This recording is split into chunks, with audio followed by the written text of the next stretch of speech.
There's something truly fascinating about the lifestyles of the rich and royal, especially when their lives are filled with drama.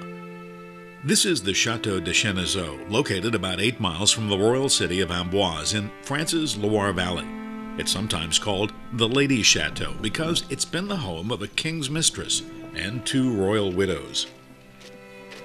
The chateau was built between 1514 and 1522 on the foundations of an old burned-out fortress and mill on the River Cher.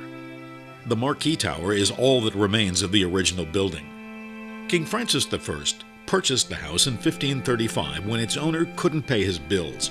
In 1547, his descendant, King Henry II, took possession of the property and promptly moved his mistress, Diane de Poitiers, in so that she could be close by. She added the bridge connecting the house to the opposite bank of the river. The bridge was finished in 1559, the same year King Henry died. His widow, Catherine de' Medici, promptly moved the mistress out and took possession. Catherine spent lavishly, adding the formal gardens and the gallery over the bridge. During the First World War, the gallery served as a military hospital.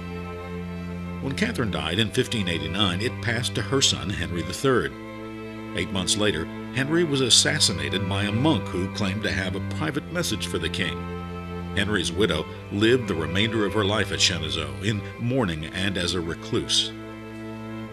During the Second World War, the chateau was occupied by German troops who wanted to keep people from using it to cross the river into free France.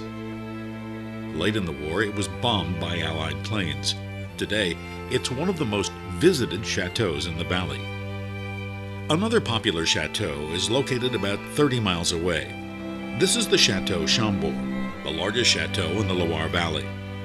Its scale is grandly impressive, and it's equally impractical. It was built by King Francis I. Construction began in 1519 and took 28 years to complete.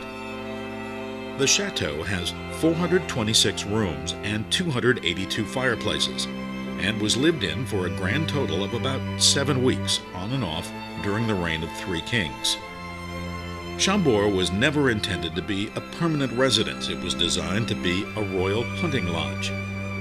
Some believe Leonardo da Vinci may have played a role in designing the building's innovative double spiral staircase, but there's no solid evidence. Da Vinci did spend the last 3 years of his life in the court of King Francis, and they almost certainly discussed the project.